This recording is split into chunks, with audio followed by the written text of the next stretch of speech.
दोस्तों आज हम बात करेंगे नाउन केस के बारे में। जानेंगे हम कि नाउन केस कौन कौन से होते हैं। नाउन केस का मतलब क्या होता है। जब मैं कह रहा हूँ कि केस ऑफ अ नाउन, तो इसका मतलब क्या हुआ कि नाउन का केस हमें बताता है कि जो नाउन है वो क्या रोल प्ले कर रहा है एक सेंटेंस में। ठीक है। नाउन केस किसी वाक्य में संज्ञा यानी कि नाउन की भूमिका को दर्शाती है। और नाउन केस जो है, नाउन केस के आधार पे कि नाउन जो है वो कौन कौन से रोल प्ले कर सकता है वो हम जानते हैं। सबसे पहला है नॉमिनेटिव केस यानी कि कर्ता कारक। हिंदी में आपने पढ़ा होगा कर्ता कर्म। ठीक है, ये कारक होते हैं। तो सबसे पहला नाउन केस है नॉमिनेटिव केस। नॉमिनेटिव केस क्या होता है? जब नाउन रोल प्ले करता है एक सब्जेक्ट का। तो जो भी एक सेंटेंस होता है, जैसे रवि, ये सेंटेंस है रवि प्लेज क्रिकेट डेली। ठीक है, रवि प्लेज क्रिकेट। अगर यहाँ तक हम देखें सेंटेंस को, रवि प्लेज क्रिकेट, तो मैं आपको सेपरेटली बताता हूँ। अगर हम इतना पार्ट उठा ले सेंटेंस का कि Ravi plays cricket full stop, तो इसमें जो रवि है, ऐसे समझे उसको। देखो, तीन चीज़ें हैं। एक तो आपका, जस्ट अ सेकेंड, हाँ, एक तो आपका रवि हो गया, दूसरा प्लेस, और तीसरा क्रिकेट। अब रवि प्लेज क्रिकेट,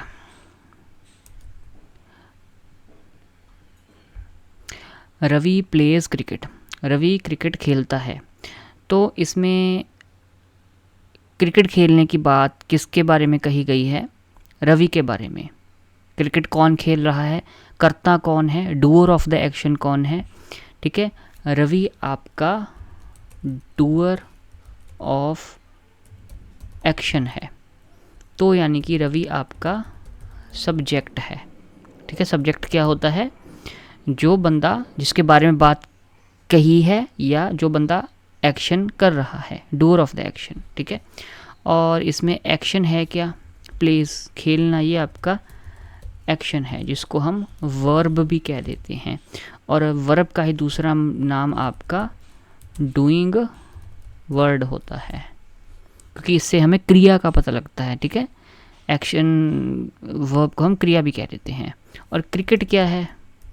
ठीक है, जो काम कहा गया है कि doer of the action. Doer कौन है? रवि, रवि सब्जेक्ट है। और डूअर क्या कर रहा है? डूअर काम क्या कर रहा है? ठीक है, वो क्रिकेट खेल रहा है। तो क्रिकेट आपका होगी the thing subject is doing. ठीक है, तो वो क्या हो गया? वो आपका हो गया ऑब्जेक्ट। तो रवि प्लेस क्रिकेट, ये आपका सेंटेंस है। इसमें रवि सब्जेक्ट है, प्लेज आपका वर्ब है, और क्रिकेट आपका ऑब्जेक्ट है। सेंटेंस में सब्जेक्ट आमतौर पे आगे आता है और ऑब्जेक्ट सेंटेंस में आमतौर पे पीछे आता है। सब्जेक्ट क्या होता है? Ravi doer of the action, वो सब्जेक्ट बनता है जो बंदा काम कर रहा है, चाहे जिसके बारे में बात कही गई है। फिर आती है आपकी वर्ब। ठीक है, प्लेस क्या है? आपकी वर्ब है। वर्ब क्या होती है? जो एक्शन हो रहा है। ठीक है, जो किया जा रहा है, व्हाट इज़ बीइंग डन। और फिर आपका क्रिकेट क्या है? क्रिकेट ऑब्जेक्ट है, वो चीज़ जो की जा रही है। The thing subject is doing. ठीक है, वो चीज़ जो सब्जेक्ट कर रहा है वो ऑब्जेक्ट हो गया। तो नॉमिनेटिव केस क्या होता है? जहाँ पे जो नाउन है वो सब्जेक्ट का रोल प्ले करता है, कर्ता। ठीक है, कि कोई काम कर रहा है। यहाँ पे रवि प्लेज क्रिकेट डेली। अब जहाँ यहाँ पे रवि क्या है? रवि एक नाउन है, प्रॉपर नाउन है, और ये सब्जेक्ट की जगह पे आया है, ये काम कर रहा है, करता है। ठीक है, तो ये आपका नॉमिनेटिव केस है जहाँ पे नाउन आपका सब्जेक्ट का रोल प्ले करता है। फिर आता है आपका एक्यूजेटिव केस, या कह लो कि ऑब्जेक्टिव केस। इसमें जो नाउन है वो आपका ऑब्जेक्ट का रोल प्ले करता है। ठीक है, जैसे हमने बात की थी ना कि सब्जेक्ट सेंटेंस के आगे आता है और ऑब्जेक्ट सेंटेंस के पीछे आता है, तो नाउन आपका फिर ऑब्जेक्ट की जगह पे आता है।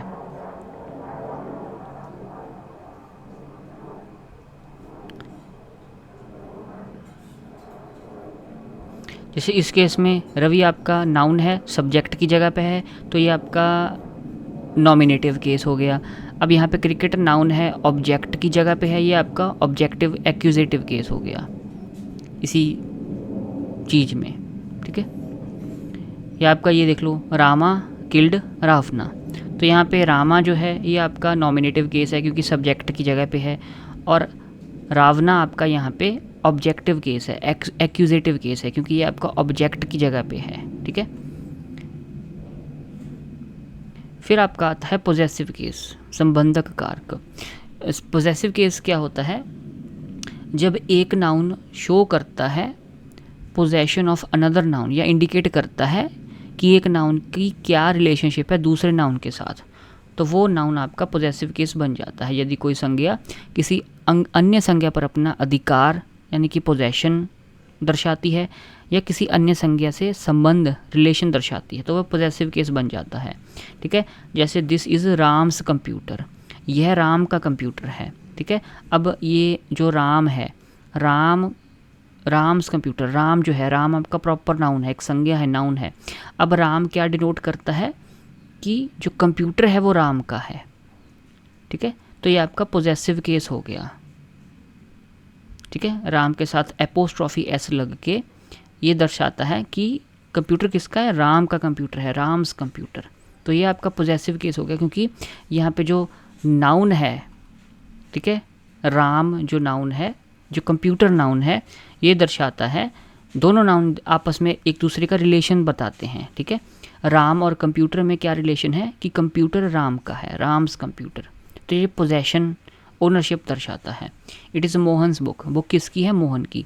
तो जो मोहन है नाउन और जो बुक है नाउन, इनका आपस में रिलेशन क्या है, पोजेशन का है, कि बुक का पोजेशन मोहन के पास है। तो ये आपका पोजेसिव केस हो गया। अब जो आपका पोजेसिव केस है, इसमें आप एपोस्ट्रॉफी एस का इस्तेमाल करते हो, ठीक है। एपोस्ट्रॉफी एस का इस्तेमाल करते हो या फिर ऑफ का इस्तेमाल करते हो। दो चीज़ों का इस्तेमाल करके आप एक नाउन का रिलेशन दूसरे नाउन से शो करते हो पोजेसिव केस में, ठीक है। तो पोजेसिव केस में आपको याद रहेगा कि हम रिलेशनशिप कैसे शो करते हैं, एक तो एपोस्ट्रॉफी एस का इस्तेमाल करके और दूसरा ऑफ का इस्तेमाल करके। अब कुछ रूल्स जुड़े हुए हैं पोजेसिव केस से, ठीक है, कि जैसे एपोस्ट्रॉफी एस का इस्तेमाल कहाँ करना है, ऑफ का इस्तेमाल कहाँ करना है। तो पहला आपका रूल है apostrophe S with singular nouns. एकवाचक संज्ञा जो होती है सिंगुलर नाउन को पोजेसिव बनाने के लिए आप एपोस्ट्रॉफी एस का प्रयोग करते हो सिंगुलर नाउन को, ठीक है। मान लो एक दो नाउन है, एक राम और एक ब्रदर, और आपने शो करना है कि ब्रदर राम का है, तो आप राम के पीछे एपोस्ट्रॉफी एस लगा दोगे, राम्स ब्रदर, ठीक है। मोहन्स फादर, अब राम एक था, मोहन भी एक था, तो इनके पीछे एपोस्ट्रॉफी एस लग गया, मोहन के पिता, मोहन्स फादर। फिर उसके बाद आपका दूसरा आता है रूल कि nouns ending with the S sound. अब उनका हम क्या करेंगे, जिन नाउन्स के पीछे ऑलरेडी एस साउंड है, तो यदि कोई संज्ञा एस साउंड पर समाप्त होती है, चाहे वह एक वचन है चाहे बहुवचन है, तो ओनली एपोस्ट्रॉफी का ही इस्तेमाल होगा, एपोस्ट्रॉफी एस का इस्तेमाल नहीं होगा। Apostrophe S is not used, इसको हम समझते हैं, ठीक है। जैसे मान लीजिए GI, हमने कहना है कि अपना क्या कहेंगे, मान लो हम कहेंगे लड़की की ड्रेस की GIRL एपोस्ट्रॉफी SDRESS, ठीक है। एक तो ये हो गया, एक GIRLS फिर एपोस्ट्रॉफी और फिर ये हो गया। अब दोनों में फ़र्क क्या है, पहले वाले में गर्ल के पीछे एपोस्ट्रॉफी एस लगा, ठीक है, और उसके दूसरे केस में गर्ल्स के पीछे एपोस्ट्रॉफी केवल लगा, ठीक है। तो जहाँ पे आपका मतलब क्या हुआ, यहाँ पे है एक लड़की की ड्रेस, ठीक है, गर्ल्स ड्रेस, एक लड़की की ड्रेस, यहाँ पे गर्ल्स ड्रेसेस यानी कि एक से ज़्यादा लड़कियों के कपड़े, गर्ल्स ड्रेसेस, ये फ़र्क है। तो एपोस्ट्रॉफी हमने कैसे लगानी है कि जिन नाउन्स के पीछे ऑलरेडी एस आता है, ठीक है। जैसे एक और एग्जांपल दे देता हूँ कि अगर हम कहें TEACH, टीचर, एक टीचर है और उसकी नोटबुक, ठीक है, टीचर्स नोटबुक, और एक वर्ड है आपका TEACHERS, टीचर्स नोटबुक्स, या टीचर्स का अटेंडेंस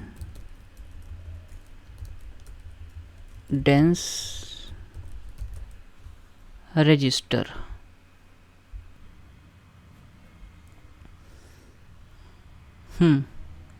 हाँ, तो इसमें और इसमें क्या फ़र्क है? जो पहला सेंटेंस है टीचर के बाद एपोस्ट्रॉफी एस और उसके बाद नोटबुक, तो इसका मतलब है टीचर की नोटबुक, एक टीचर है और उस एक टीचर की एक नोटबुक है। फिर है टीचर्स के बाद सिर्फ एपोस्ट्रॉफी और फिर अटेंडेंस रजिस्टर, यानी कि टीचर्स का अटेंडेंस रजिस्टर जिसके ऊपर बहुत सारे टीचर्स की अटेंडेंस लगती है, वो वाला रजिस्टर, ठीक है, एक से ज़्यादा टीचर्स हैं। तो जिन नाउन्स के पीछे ऑलरेडी एस है तो उनके बाद आप सिर्फ एपोस्ट्रॉफी लगाओगे, कहने का मतलब ये है। जैसे गर्ल्स ड्रेसेस, लड़कियों के कपड़े, बेबीज़ शूज़, बच्चों के जूते, टीचर्स डे, ठीक है, जीसस लाइफ, हरकुलीज हीरोइक डीड्स, ये सब कुछ। अब इसके कुछ एक्सेप्शंस भी हैं।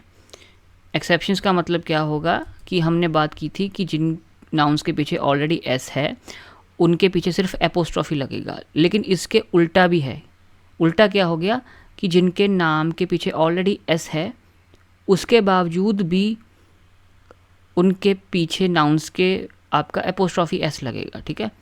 जैसे वीनस ब्यूटी, वीनस की सुंदरता, जेम्स कोट, ठीक है, चार्ल्स वाइफ। अब जो ये आपका नाउन है JAMES एपोस्ट्रॉफी एस COAT, अब इसमें नाउन के पीछे ऑलरेडी एस है लेकिन उसके बावजूद एपोस्ट्रॉफी एस लगा है। इसका लॉजिक समझिए। एक बंदे का नाम है जेम्स, एक बंदे का नाम है जेम्स, इसलिए सिंगुलर नाउन है, इसीलिए एपोस्ट्रॉफी एस लगा है, ठीक है।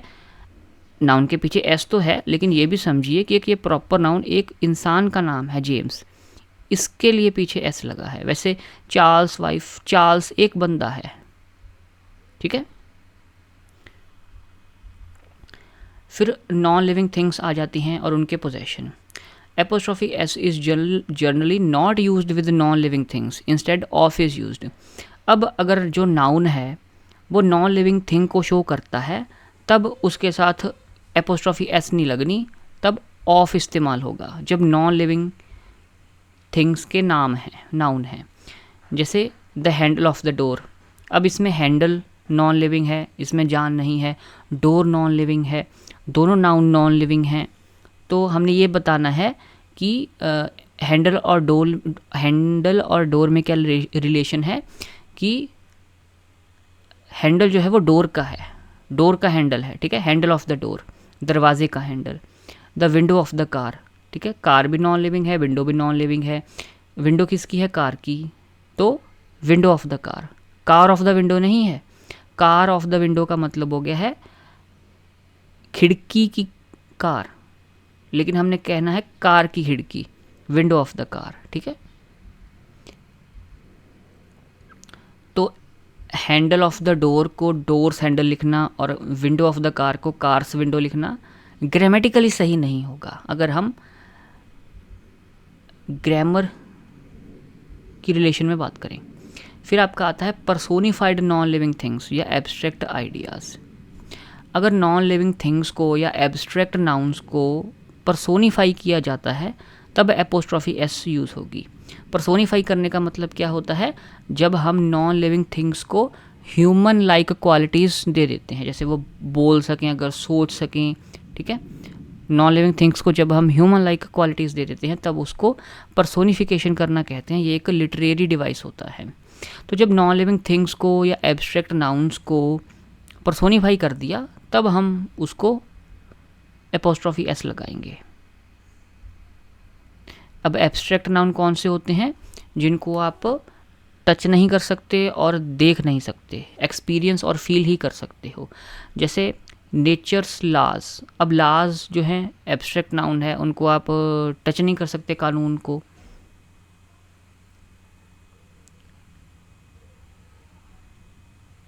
लाज आपका एब्स्ट्रैक्ट नाउन हुआ कि नहीं, आप बताना, क्योंकि लिखे हुए लाज को तो हम देख सकते हैं, टच भी कर सकते हैं, लेकिन कानून की एसेंस को हम नहीं टच कर सकते। नेचर, कुदरत को हम टच नहीं कर सकते, लेकिन उसके जो सिंबॉलिक रिप्रेजेंटेशन है, पेड़ पौधे, कुदरती सुंदरता, उसको हम देख सकते हैं, उसके थ्रू हम जज कर सकते हैं। ठीक है, तो कुदरत के कानून, अब नेचर एक कह लो कि एब्स्ट्रैक्ट नाउन है, उसको पर्सोनिफाई कर दिया कि नेचर के भी कानून होते हैं क्या, तो नेचर के पीछे एपोस्ट्रोफी एस लग गया। ठीक है, ड्यूटीज़ कॉल, कर्तव्य की पुकार, अब ये आपकी एब्स्ट्रैक्ट नाउन है। ड्यूटी को आप कैसे, एब्स्ट्रैक्ट नाउन है ये आपका, इसको टच नहीं कर सकते आप। ठीक है, सोल्स वॉइस, आत्मा की आवाज़, अब आत्मा तो नॉन लिविंग ही है एक तरीके से, अब उस आत्मा की आवाज़ क्या होती है। ठीक है, तो इसको पर्सोनिफाई कर दिया, ह्यूमन लाइक क्वालिटीज़ दे दी कि जैसे इंसान की आवाज़ होती है वैसे आत्मा को आवाज़ दे दी। तो ऐसे नॉन लिविंग थिंग्स को या एब्स्ट्रैक्ट नाउन्स को जब आप पर्सोनिफाई कर देते हो, तब उनके पीछे आप एपोस्ट्रोफी एस लगा सकते हो।